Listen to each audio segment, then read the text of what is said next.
I mean, look, as a Muslim Republican who worked for the Bush administration on counterterrorism matters, I can tell you there are tons of Muslims who oppose Islamist ideology, who oppose ISIS, who oppose throwing bombs at Americans. And the Speaker of the House should just say that. The Speaker of the House should represent the real Republican Party, not the BS Republican Party of Andy Ogles, who's a racist Islamophobe, okay, or the BS Republican Party of Randy Fine, who compares any religious sect to dogs. It's not appropriate. The Speaker should just say it. A Republican congressman said Muslims do not belong in American society and called them barbarians. Another said if it is a choice between dogs and Muslims, he will take the dogs. The Speaker of the House responded by talking about Sharia law, not a condemnation, a pivot. And a conservative panelist on the CNN panel tried to change the subject to terrorist attacks. The rest of the table would not let him. Today we are breaking down the panel that refused to move on. And the moment a Muslim Republican named Jamil Jaffer told the room to go visit Arlington Cemetery and look at the crescent moons on the tombstones before anyone talks about who belongs in this country. Let's get into it. Speaker Mike Johnson has a rhetoric problem on his hands after two of his members made anti-Muslim comments. This week, Congressman Andy Ogles wrote on social media that Muslims don't belong in American society, that pluralism is a lie, and in a post today, he called Muslims barbarians. Congressman Randy Fine is also facing backlash over his post calling for Muslims to be deported and pushing to denaturalize American citizens. And tonight, Johnson acknowledged speaking with both men, but stopped short of condemning their language. There's a lot of energy in the country and a lot of popular sentiment that the demand to impose Sharia law in America is a serious problem. That's what animates the language that people use. It's different language than I would use, but I think that that's a serious issue. Founder and executive director of the National Security Institute, Jamil Jaffer, joins us in our fifth seat.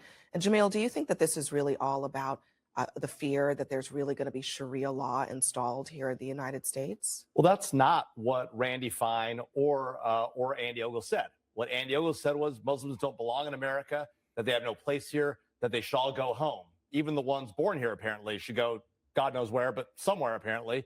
And Randy Fine said if it's a choice between dogs and Muslims, I'll take dogs. Now, I have 3 dogs. I love my dogs, right? But we're a Muslim household and we're fine with dogs. It's all good. I have to choose between dogs or Randy Fine. I will say my wife might choose the dogs over me. So, there are some Muslims who might lose out to dogs. And Speaker Johnson coddling this bigotry, I think, is the other part of the story, to be honest. A few things. First of all, my grandpa moved from Syria in the early 80s, and my dad's whole side of the family, they are Muslim. So anti-Muslim bigotry has been around for decades and decades. I will say, my grandpa who moved here, the Muslim community he lives in Indiana, is full of doctors, heart surgeons, people who have helped their community. I also find it very ironic that Republicans are so welcoming to any form of bigotry. They're so welcoming to anti-trans bigotry. They're so welcoming to anti-Muslim bigotry. You're making a face, but these are bigoted comments they made. But the moment that bigotry is targeted towards them, they freak the hell out. You have to stop any bigotry before it enters your movement. I just find it funny when Randy Fine will be super Islamophobic, but then he'll be on the floor whenever something is directed at Jewish people, which, by the way, you should never be bigoted towards anybody. Stop the bigotry before it enters your movement. But how do you only micro-focus on for certain forms of bigotry? I just don't. What I find ironic is... Let's start with what was actually said, because the specific language matters, and softening it does the people it targeted a disservice. Congressman Andy Ogles stated that Muslims do not belong in American society and used the word barbarians to describe them. Congressman Randy Fine said that if forced to choose between dogs and Muslims, he would choose dogs, and suggested Muslims should be deported. These are not heated remarks that went slightly too far in the passion of debate.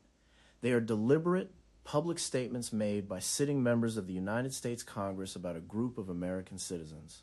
Statements that, as Adam Mockler noted on this panel, would have produced universal bipartisan condemnation within hours if the word Muslim had been replaced with Jewish. The asymmetry is not a debating point. It is a documented fact about which forms of bigotry are currently treated as acceptable in Republican political culture and which are not. Speaker Mike Johnson's response was the most politically revealing thing about this entire episode. When given an opportunity to say, "This is wrong. These are American citizens. This language has no place in our party or our country. He talked about Sharia law. He talked about radical ideologies. He gave a statement that validated the underlying frame of the remarks without endorsing their specific wording. That is not a condemnation. That is cover. Supposedly, some of these comments are as a result of the attempt against Mayor Mamdani in New York, who was raised Muslim, was he not? Himself. Yeah. So they're being anti-Muslim and they're finally defending Mamdani over something. To be clear, the attack wasn't on Mayor Mamdani. It was on people protesting. It was attacking protesters, people protesting Mamdani. Right by his house. It wasn't to frame it as an anti-Muslim attack would actually completely reverse what happened. Someone who shouted Allah Akbar threw I'm saying that a bomb that didn't go off at the protesters. Republicans are finally doing something in defense of a Muslim, in this case, Mamdani. As a Republican, but let me just finish this point. I don't think there's anything any Republican in Congress could do right now that would get condemned by Mike Johnson, because the practical thing is he has got a 1-vote cushion, a 1-vote margin, because Thomas Massie often votes against Republicans. And so, we saw him for the last couple of weeks stay mum and not condemn Tony Gonzalez and make him resign, despite that he had been having an affair with a staffer who ended up dousing herself with gasoline and setting herself on fire and dying. And so there is nothing that any Republican can do right now that Mike Johnson is going to condemn. Is that true? That Mike Johnson will not draw a line anywhere, even here? What Mike Johnson said is he said people who refuse to assimilate and follow a radical ideology that seeks to commit violence and terrorist acts have no business being in the country. I think most people would. Well, that's not what he was asked about. He was asked about. People would agree with that. He was asked about 2 congressmen who said Muslims have no place in American society, and one of them saying, as Jamil points out, that if it's a choice between dogs and Muslims, it's not a difficult one. He wasn't asked about people with radical ideologies. He was asked about Muslims. But the only reason he actually said the vast majority of Muslims I think it's a great tactic to try to answer a different question than was asked. But the actual question is there a line anywhere right now on Capitol Hill or elsewhere in the Republican movement when it comes to anti-Muslim? I can't speak for Mike Johnson, but I would say we've had 2 terrorist attacks here in the last 10 days. What does that have to do with Muslims? So can we condemn those? Why are we? Of course. What does that have to do with Muslims? What does that have to do with Muslims? There is a radical strain of Islam that's led to these terrorist attacks. Obviously, the vast majority of Muslims are people peaceful. with terroristic ideologies here and all around the world. What does that have to do with whether Muslims belong in American society as a group? Yeah, and let's be clear. Let's look. I'd like to hear the answer. I'm talking about what Mike Johnson was saying. That's what I'm talking about. I'm talking about what he didn't you haven't say. read his full quote. And it tells you something important about the calculation being made at the highest level of Republican House leadership. That directly contradicting these lawmakers costs more politically than the reputational damage of being associated with what they said.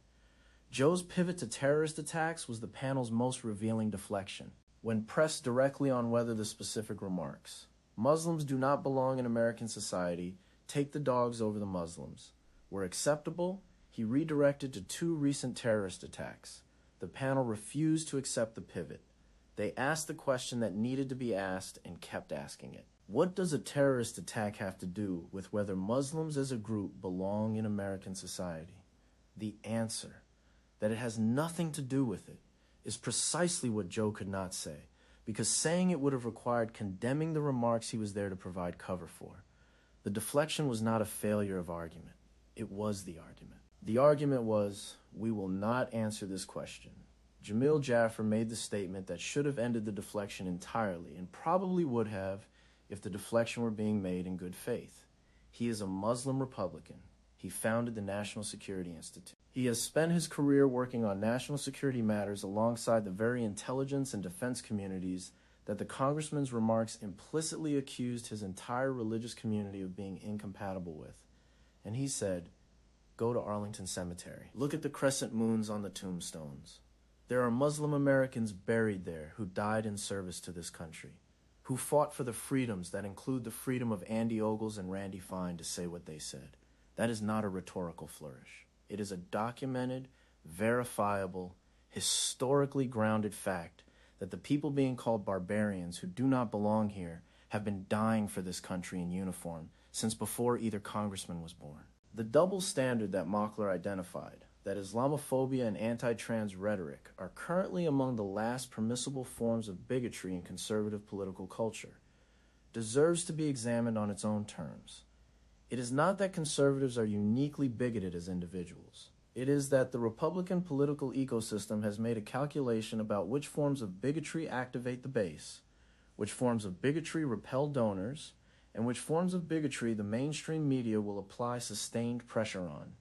Anti-Semitism, when visible and explicit, tends to produce swift condemnation because of the organized political and institutional response it generates. Islamophobia and anti-trans bigotry have not yet generated that same level of organized institutional response, so they remain available as political tools. That is not a conspiracy. It is a political market operating according to its own incentive structure. And understanding that structure is the first step toward dismantling it. It's a religious liberty. He was chiding those two members of Congress. And by the way, as a Republican, Was he? As a Republican, I believe that Was the he when he same. said I believe that the same amendment. There are strong language. The same that's being amendment thrown that around. gives Is it those two strong members of language Congress. or is it bigotry, Joe? The same amendment that gives those two members of Congress the right to say things that are offensive, that I find actually offensive as well, is the same amendment that permits Muslim people to be here proudly and practice Nobody their said faith. that Mike That Johnson said, should throw them in jail. I think the question was, is he going to clearly say that they crossed a line? I think And he characterized it I believe as he he basically characterized it as strong language. I think It's not I strong think he said the language. language they use is very wrong.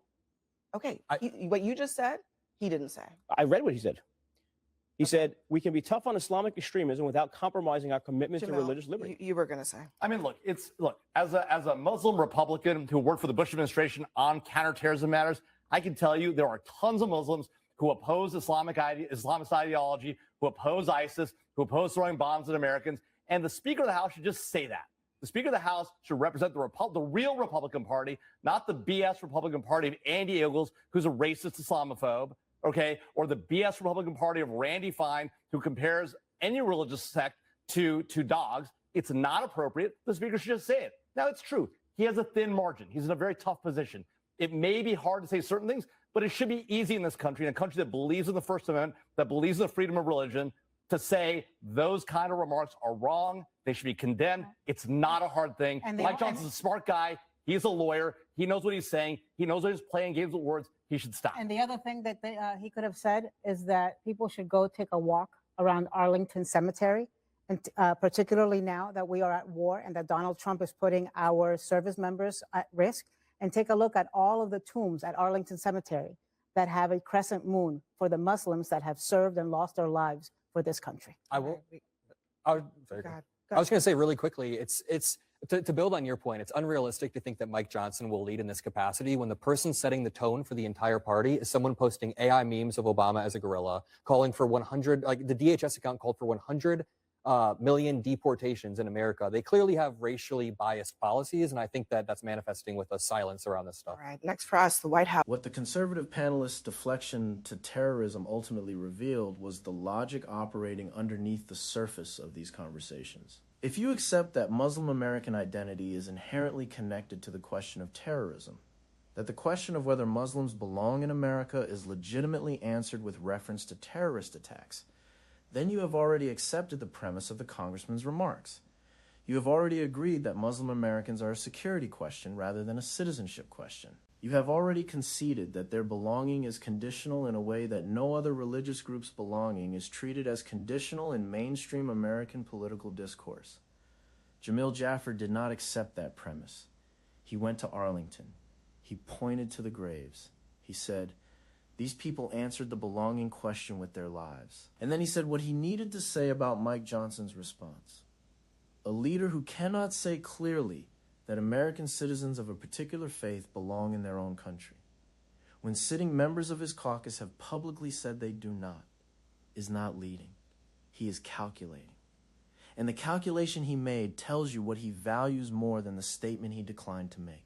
Leave your thoughts in the comments. Do you think Republican leadership will ever face meaningful electoral consequences for failing to condemn this kind of bigotry? And what is Jamil Jaffer's presence on this panel, a Muslim Republican pushing back against his own party, tell you about the internal tensions that rarely get this kind of airtime? Subscribe to the debate chase. We will keep refusing to change the subject when the subject is whether American citizens belong in their own country.